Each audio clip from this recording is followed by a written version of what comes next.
अथांग महासागराचं ज्ञान असणारे, ज्ञानाचं वादळ छातीवर झेलणारे, देशातील नागरिकांचे हक्क, स्वतंत्र विचार यांची तरतूद करून ठेवणारे, संविधानाचे शिल्पकार, इतिहासात चकाकणारं सोनेरी पान, बोधिवंत प्रज्ञासूर्य, महामानव, भारतरत्न डॉक्टर भीमराव रामजी आंबेडकर, त्यांच्या पत्नी रमा भीमराव आंबेडकर, साहेबांची रामू आणि लेकरांनो तुमची आई रमाई.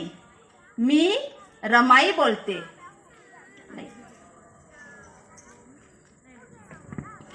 माझा जन्म रत्नागिरी येथील नांदनगाव येथे झाला. माझा बा भिकू धुत्रे, आई रुक्मिणी धुत्रे, लहान भाऊ शंकर अन बहीण गौरा. माझा बा बंदरावर हमाली करायला जायचा अन आई आजारी अंथरुणाला खिळलेली. आईचं आजारपण लई वाढलं अन आई मला पोरकं करून निघून गेली. आई गेली दुखातच असताना बाला लकवा झाला. बाचं हातपाय लुलं पडलं. बाचं आजारपण, 2 लहान भावंड यांची जबाबदारी माझ्यावर आली. शेण गोळा करणं, गौऱ्या थापणं, सरपण वेचायला जाणं, त्या बाजारात विकणं आणि त्या पैशानं माझ्या घरची मी मीठभाकर करायची. बाचं आजारपण लई वाढलं. मी मुंबईत काकाला निरोप धाडला आणि माझा बा मला पोरकं करून निघून गेला. आई गेली, बा गेला. आम्हा अनाथ भावंडांना काकानं मुंबईत नेण्याचा बेत केला. आम्ही काकासोबत मुंबईत त्यांच्या घरी राहू लागलो. एक दिवशी माझा मामा आम्हाला भेटायला आला आणि काकाला म्हणाला, त्या बदक चाळीतील रामजी सुभेदार यांचा मुलगा भीमा यंदा शाळा शिकतो, त्याचं लगीन करायचं म्हणत होते, असा मामा माझ्या काकाला म्हणाला. आपल्या रमाचा निरोप धाडावा त्यांना. काकानं माझा निरोप धाडला आणि रामजी सुभेदार साहेबांचे वडील आणि माझे मामांजी आमच्या घरी आले. मी त्यांना पाणी दिलं. त्यांनी माझ्या डोक्यावर हात ठेवला आणि म्हणाले, माझ्या लेकराच्या शिक्षणात अडकाठी न आणणारी सून माझ्या घरी पाहिजे. मी त्यांना वाकून नमस्कार केला. साखरेची पुडी त्यांनी माझ्या हातावर ठेवली. साहेबांचं न माझं लग्न जुळलं. साहेब आई विना पोरके अन मी आईन बा विना. नाही, एक साखर. हा लाईट बंद कर. लाईट बंद कर. रमा भीमाचं लगीन, दोघ आई विना पोरके. रमा अनाथ माऊली झाली सूर्याची सावली. त्या सूर्याच्या नावाचं कुंकू लाविल रमान,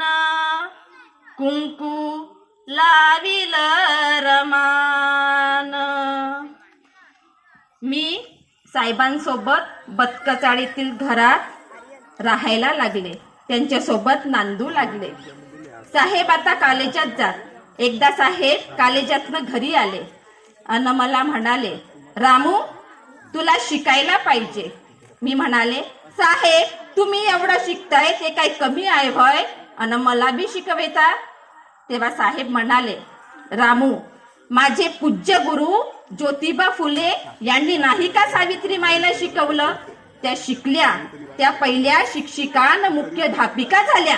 रामू म्हणतात ना, जिच्या हाती पाळण्याची दोरी ती साऱ्या जगी उद्धारी. पण जिच्या हाती दोरी असते ना, ती जर अचूक शिकली तर झोका मला साहेबांचं म्हणणं पटलं.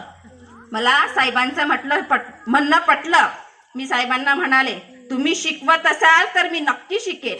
लिहिण्या वाचण्यापुरतं मी शिकले. साहेबांना आता पुढच्या शिक्षणासाठी अमेरिकेला जायचं होतं. आमच्या डोक्यावर असलेला मायेचा हात साहेबांचे वडील न माझे मामांजी आम्हाला पोरकं करून निघून गेले. वडिलांच्या जाण्याचं दुःख मनात बाजूला ठेवून साहेब अमेरिकेला निघाले. त्यांना निरोप द्यायला मी बंदरावर गेले. त्यांना निरोप देताना माझ्या डोळ्यामध्ये अश्रू होते. माझ्या डोळ्यातील अश्रू पाहून साहेब म्हणाले, रामू, समाजातील लोकांची अश्रू पुसायची असेल तर आधी आपले हात कोरडे हवीत. आसवांची नदी होऊ देऊ नको. समाज त्यात वाहून जाईल. बांध घाल रामू, बांध घाल. मी साहेबांना निरोप दिला. घरी आले. यशवंत एका कोपऱ्यात बसून होता. त्याला धरून मी हमसाहमशी रडले. पण तेवढ्या पुरतच. कारण मला माहित होतं जनकल्याणासाठी साहेब समुद्रांच्या लाटावर स्वार झाले. ज्ञानाचं वादळी वादळ छातीवर झेलायला साहेबांना लई आवडायचं.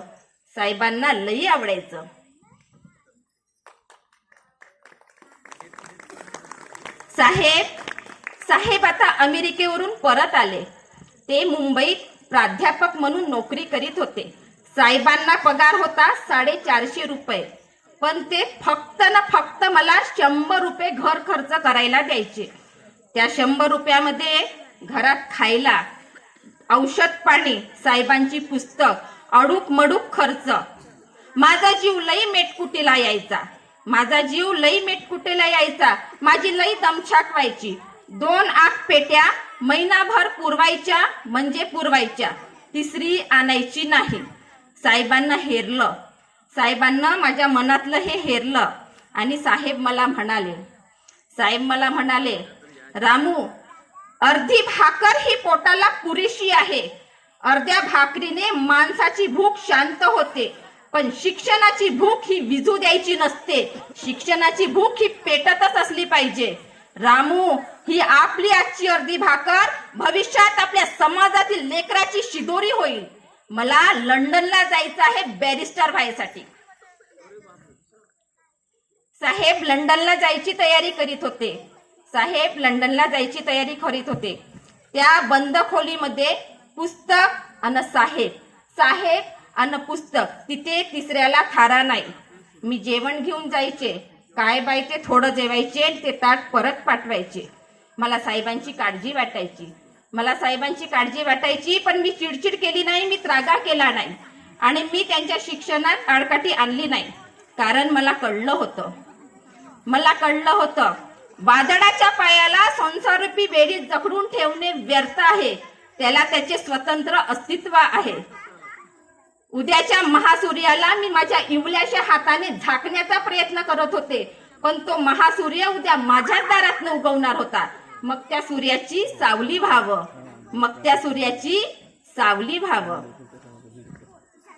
साहेब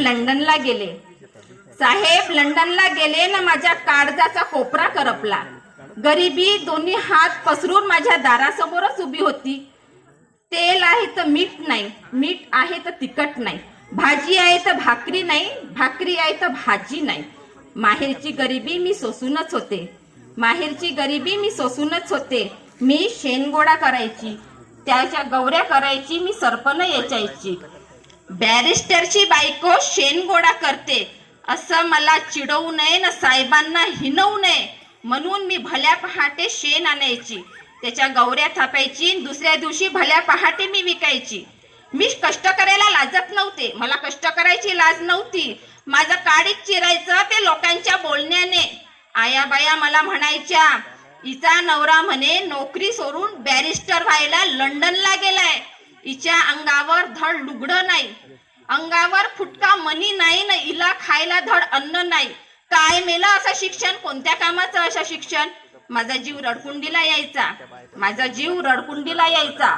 पण साहेबांचे शब्द आठवायचे. मला साहेबांचे शब्द आठवायचे. मशालीला पेटत ठेवायचं असेल तर आधी स्वतःला जाळून घ्यावं लागते. मशालीला पेटत ठेवायचं असेल तर आधी स्वतःला जाळून घ्यावं लागते.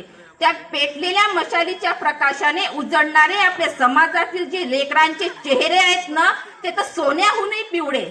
साहेबांचे शब्द आठवायचे न जगण्याला एक उमेद यायची, जगण्याला एक उमेद यायची. साहेब आता लंडनवरून परतले. साहेब आता लंडनवरून परतले. त्यांना भेटायला बंदरावर काय तो जनसागर, काय त्यांचं दिव्य स्वागत न काय त्यांचं कौतुक. मला साहेबांचं कौतुक बघायचं होतं. मला साहेबांना भेटावायचं वाटत होतं. पण बॅरिस्टरची बायको न अशा फाटक्या लुगड्यात मला माझी क्यू आली. मला आठवला शाहू महाराजांनी साहेबांचा सत्कार केला होता तेव्हा एक फेटा त्यांना भेट म्हणून दिला होता. तो फेटा मी लुगड्यासारखं गुंडाळले, पण फेट्याची सर ही लुगड्याला कशी येणार? गुडघ्यापर्यंत तो फेटा होता. पण साहेबांना भेटायची आतुरता मला स्वस्थ बसू देत नव्हती. मी तशीच बंदरावर साहेबांना भेटायला गेले. साहेबांना भेटले. त्यांच्या पायावर मी डोकं ठेवलं. साहेबांनी मला बघितलं, पण त्यांच्या नजरेतून तो फेटा काही सुटला नाही. आम्ही घरी आलो. साहेब मला म्हणाले, अगं रामू, मी लंडनवरून परतताना थोडे काही पैसे पाठवले होते. तू सर्वांना नवीन कापड घेतली, तू स्वतःला कापड नाही घेतलं रामू, तू स्वतःला कापड नाही घेतलं. मी म्हणाले साहेब, मला माहिती आहे, मला माहित आहे तुम्ही काही बाई ते थोडं जवायचे आणि वाढलेला पाव तुम्ही पाण्यात बुडवून खायचे. तुम्ही ते जेवणाचे पैसे वाचवून माझ्यासाठी पाठवले. साहेब, मी तुमच्यासाठी जेवायला न बसायला 2 पाटं घेतली. तुमच्यासारखं थोर रत्न सोबत असताना त्या नवीन कोऱ्या लुगड्याची मला काय किंमत? साहेब गहिवरले. साहेबांच्या डोळ्यात आपल्या रामूसाठी अश्रू उभे राहिले. माझ्या साहेबाच्या रूपानं तुम्हाला बाप भेटला. पण त्या बापाचं बाप पण माझ्यातलं आई पण आमच्या घरात असं ओरबडून निघालं होतं. यशवंतानंतरचा रमेश, माझा रमेश बिना दुधानं गेला. त्याच्या तोंडात दुधाचा एक थेंब नव्हता. झिजलेल्या देहाला पान्हा तरी किती फुटणार आणि इकतचं दूध मी आणणार तरी कुठून? रमेश गेला. माझी लेक इंदू आजारात तिला जुलाब झाला. 8 दिवसात माझी लेक इंदू गेली. हातात दमडी नाही, मी दवाखाना तरी कोठून करणार? रमेश गेला, इंदू गेली. माझा बाळ गंगाधर, गंगाधर जन्मताच कुपोषित होत्या. छातीच्या बरगड्या मोजावा असं त्याचं शरीर दिसत होतं. गंगाधरला मी पाळण्यात टाकलं आणि शेणगोळा करायला मी भल्या पहाटे गेली. मी शेणगोळा करून आली आणि गंगाधर जवळ गेली. ए बाळ गंगाधर उठ, बोल ना रे. गंगाधर बोललाच नाही. माझा गंगाधरही मला सोडून गेला.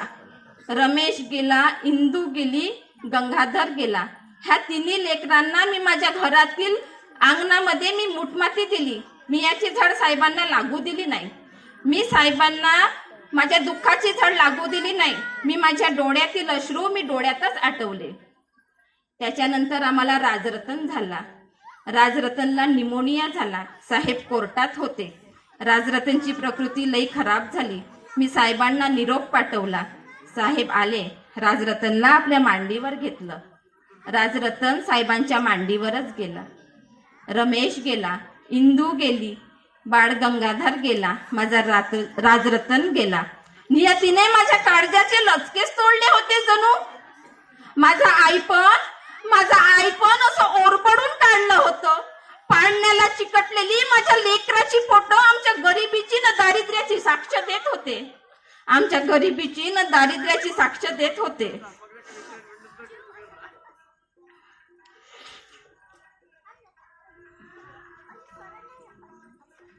साहेब पार कोलमडले. कोणाशी बोलणं नाही न काही नाही. समाजाचे लोक यायचे, कार्यकर्ते लोक यायचे, निरोप देऊन ठेवायचे. मला ही साहेबांची अवस्था बघवली नाही. मी साहेबांजवळ गेले, साहेबांसमोर उभी राहिले. मी साहेबांना म्हणाले, साहेब, रडून रडून रडणार किती, आटलेल्या आसमानमध्ये पाणी आणावं तरी कोठून आणावं. साहेब, ज्या बोटाने तुम्ही माझ्या कपाळी कुंकू लावलं, ज्या बोटाने तुम्ही माझ्या कपाळी कुंकू लावलं, ते बोट समाजाला दिशा दाखवणारं ठरावं साहेब. समाजाचं त्यात भलं आहे. साहेब सावरले गोरगरिबांच्या, जनकल्याणाच्या, समाज कल्याणाच्या हितासाठी साहेबांनी स्वतःला वाहून घेतलं. एकदा शेजारच्या गंगीचा पोरगा लई तापानं फणफणत होता.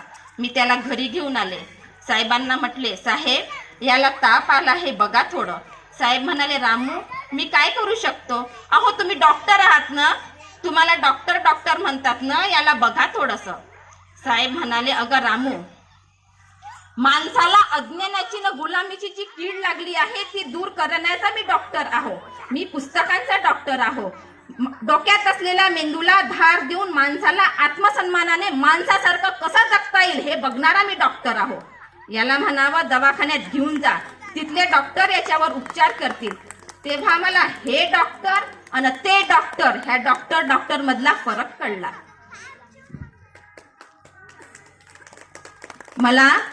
मला साहेबांची सावली होऊन राहायचं होतं. मला साहेबांना मदत करायची होती. पण आता नियतीला तेही पाहावलं नाही. मला टीबीचा आजार झाला. साहेब डॉक्टरांना कडकडून विनंती करत होते, सर्व उपचार करा पण माझ्या रामूला वाचवा डॉक्टर, मला तिला सर्व सुख द्यायची आहे. पण खंगलेनं झिजलेलं शरीर साथ तरी किती देणार. आता निरोप घ्यायची वेळ आली. साहेब माझ्या जवळ आले, माझं डोकं आपल्या मांडीवर ठेवलं आणि साहेब मला म्हणाले, रामू माझ्याशी तुझं लग्न झालं ना, तुझा प्रवास माझ्यासोबत काट्यावरनच झाला. मी तुला कोणतंच सुख देऊ शकलो नाही. रामू मला क्षमा कर. मी साहेबांना म्हटले, साहेब तुमच्याशी माझं लग्न झालं आणि मी रमा भीमराव आंबेडकर झाले. मला खूप आनंद झाला. तुम्ही जनसेवेसाठी, लोकहितासाठी, तुम्ही समाज हितासाठी झटले. तुम्ही वाहून घेतलं स्वतःना. तुम्ही त्यांचे बाबासाहेब झाले. आणि साहेब पोटची 4 पोरं गेली, माझ्या पोटची 4 पोरं गेली, पण तुमच्यामुळे हा कोटी बहुजन समाजाची मी रमाई झाली. तुमची रामू सुखी झाली. असं भाग्य प्रत्येक स्त्रीला मिळत नाही. हे भाग्य प्रत्येक स्त्रीला मिळत नाही. रामू सुखी झाली. आपण शिक्षण घेतो, उच्च शिक्षण घेतो, आपण पदवी घेतो, आपण काम करतो, नोकरी करतो, व्यवसाय करतो. आपला उद्देश असा असतो, आपले कुटुंब सुखी राहावं, आपल्या कुटुंबातल्या प्रत्येक व्यक्तीच्या गरजा पूर्ण व्हावा. पण बाबासाहेबांचं शिक्षण, बाबासाहेबांचं ज्ञान, खुद बाबासाहेब हे समाजासाठी, गोरगरिबांसाठी, जनहितासाठी झटले. त्यांनी स्वतःला वाहून घेतलं आणि त्यांच्या कार्यात साथ देणारी रमाई, फाटलेल्या संसाराची ठिगडं लावता लावता झिजलेली माझी रमाई. धन्य त्या रमाईच्या कार्याला ना, माझा कोटी वंदन त्या रमाईला. धन्यवाद.